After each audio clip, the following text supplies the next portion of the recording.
السلام عليكم ورحمة الله وبركاته. إن الحمد لله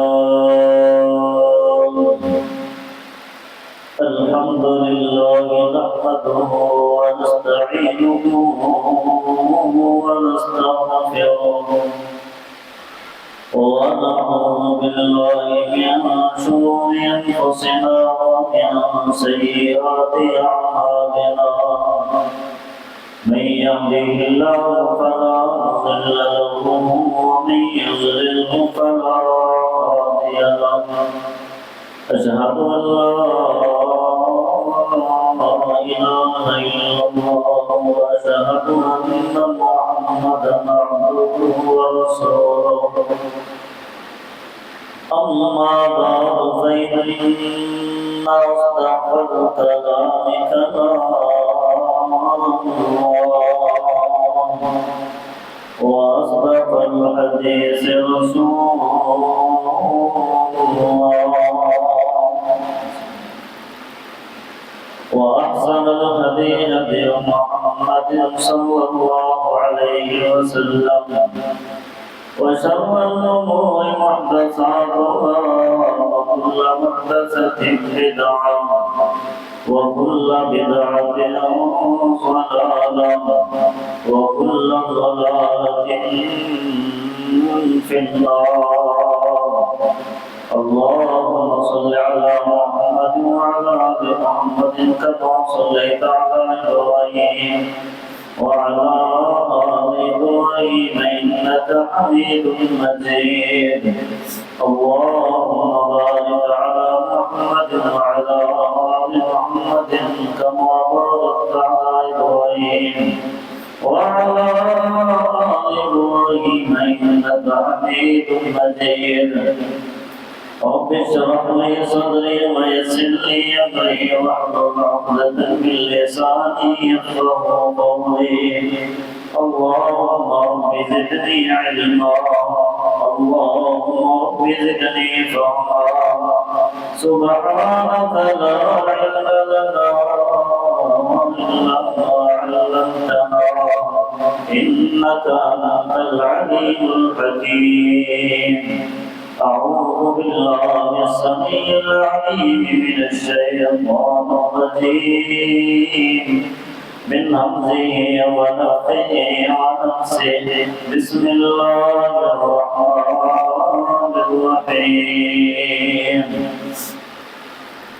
ولنبلونكم بشيء من الخوف والجوع ونقص من الأموال والأنفس والثمرات وبشر الصابرين الذين إذا أصابتهم مصيبة قالوا